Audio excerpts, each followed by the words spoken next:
সুপ্রিয় দর্শক, আসসালামু আলাইকুম। জীবন গল্পে সবাইকে স্বাগতম এবং দেশ ও বিদেশ থেকে যারা আমাদের ভিডিওটি দেখছেন তাদেরকে মন থেকে আন্তরিকভাবে শুভেচ্ছা। আসসালামু আলাইকুম। ওয়ালাইকুম আসসালাম। কেমন আছেন আপু? এই তো আলহামদুলিল্লাহ ভালো। আপনি? আলহামদুলিল্লাহ ভালো আছি। বোন, আপনার নাম কি? সিনথিয়া। দেশের বাড়ি কোথায়? বরিশাল কুয়াকাটা। আচ্ছা, আপনার পরিবারে কে কে আছে? আমার পরিবারে কেউই নেই বলতে। কেন বোন, আপনার মা বাবা কি হয়েছে? আমার ছোট থাকতে আমার বাবা মা আলাদা হয়ে যাওয়ার পরে যারা তাদের মতো বিয়ে করে ফেলছে, এরপরে আমার নানির কাছে রেখে চলে গেছে। ও আচ্ছা, মনে হচ্ছে মনে অনেক কষ্ট। অনেক। তো আপু, এখানে আসছেন কেন? এখানে আসছে একটা ভালো স্বামী খোঁজার জন্য। তো ভালো স্বামী একটু বললে ভালো হয়, মানে কি রকম ভালো স্বামী চাচ্ছেন? এমন একটা স্বামী যে আমাকে কষ্ট দিবে না, কারণ ছোটবেলা থেকে অনেক কষ্ট বড় হয়েছি তো। ঈদে ভালো মতো জামা কাপড় পাই নাই, অনেক কষ্টে ছিলাম, এক কোণা পড়েছিলাম, কেউ একজন দেখার মানুষ ছিল না বা একটু কথা বলার মানুষ ছিল না। এখন মানে ভালো মতো খাবার জুটে নাই, অনেক অবটনে বড় হয়েছে। আসলে আপু বুঝতে পারছি, মানে আপনার মনে অনেক কষ্ট। তো আপনার মা বাবা কি হয়েছে আপু? ওনারা আলাদা হয়ে মানে আমার আব্বু আম্মু আলাদা হয়ে যাওয়ার পর তারা আর আমার কোনো খোঁজ খবর নেয়নি। পরে আপনি কার কাছে মানুষ হয়েছেন? আমার নানির কাছে মানুষ হয়েছে। তো উনি কি রকম আদর যত্ন করে? আসলে আমাদের অনেক গরিব ফ্যামিলি তো, একবেলা খেলে আরেকবেলা ভালো মতো খেতে পারে না। তো আমার নানি বাসায় কাজ করে যতটুকু পারছে দিছে আলহামদুলিল্লাহ। মানে আপনার নানি মানুষের বাসায় কাজ করে? হ্যাঁ। ও আচ্ছা, বুঝতে পারছি। তো আপনি কি মুসলিম আপু? জি হ্যাঁ। 5 ওয়াক্ত নামাজ পড়েন? হ্যাঁ পড়া হয়। তো আপু, আপনি যে জামাটি পরেছেন এই জামাটি কার আপু? এই জামাটা আমার এক বান্ধবীর। আসলে কি বলবো আপু, এত অভাবে আছি যে 2 বেলা না খেয়ে থেকে 1 বেলা খেতে হয়, এরকম একটা অবস্থা আপু। ও আচ্ছা, বুঝতে পারছি। তো জামাটি আপু অনেক ভাল লাগছে। তো আপু, আমি একটা কথা বলি, আপনি কি রকম মনের মানুষ চাচ্ছেন একটু বললে আমার জন্য ভালো হতো।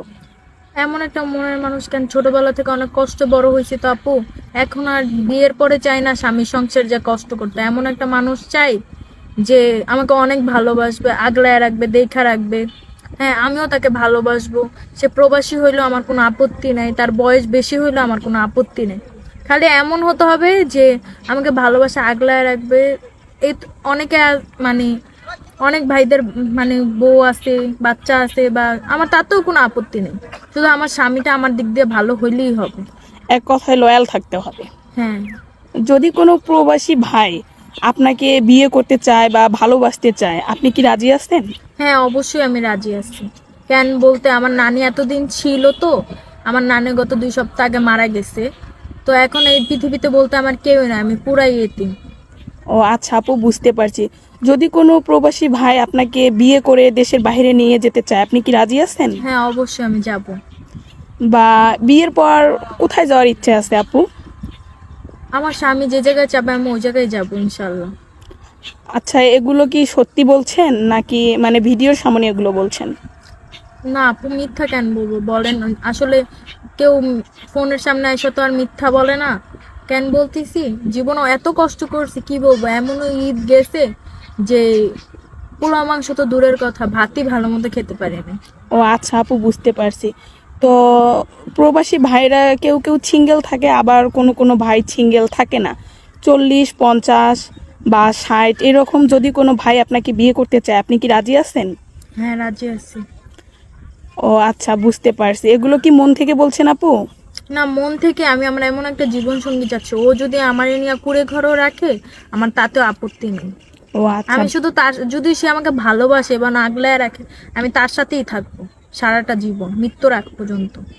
ও আচ্ছা আপু, বুঝতে পারছি। তো আপনি এখন বর্তমান কি করতে চাচ্ছেন? ভালো মনের মানুষ চাচ্ছেন নাকি ভালো একজন হাজবেন্ড চাচ্ছেন? ভালো একজন হাজবেন্ড চাচ্ছি আমি। আমি এমন হাজবেন্ড চাচ্ছি যে তার বাসায় আমি লাল শাড়ি পরে ঢুকবো এবং সাদা সাদা শাড়ি পরে বের হব। ও আচ্ছা আচ্ছা আপু, বুঝতে পারছি। তো দিনকাল অনেক কষ্টে যাচ্ছে আপনার। অনেক আপু। তো আপু, আমাদেরকে আপনার ফোন নাম্বারটি দিয়ে যান। আপু দেখেন, একবেলা তো ভালো মতো খেতেই পারি না, ওই জায়গায় ফোন কিভাবে ব্যবহার করব বলেন। সত্যি বলছেন তো? হ্যাঁ একদম সত্যি। ও আচ্ছা। তো আপনার সাথে কিভাবে যোগাযোগ করবে? আপনাদের কাছে যোগাযোগ করলে আমাকে পাওয়া যাবে।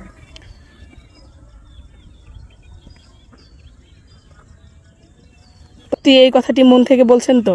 জি হ্যাঁ, মন থেকে বলছি। সুপ্রিয় দর্শক, আসসালামু আলাইকুম। দেশ ও বিদেশ থেকে যারা আমাদের এই ভিডিওটি দেখছেন, তো আশা করি ভাইরা বুঝতে পারছেন আপুর কোনো পার্সোনাল ফোন নাই বা আপুর কোনো সিম নাই। যদি কোনো আপু সিনতি আপুর সাথে যোগাযোগ করতে চান তাহলে ডিসপ্লেতে একটি নাম্বার দেওয়া থাকবে, আমাদের সাথে যোগাযোগ করবেন। অবশ্যই ভালো থাকবেন। আল্লাহ হাফেজ। আসসালামু আলাইকুম। ওয়ালাইকুম আসসালাম।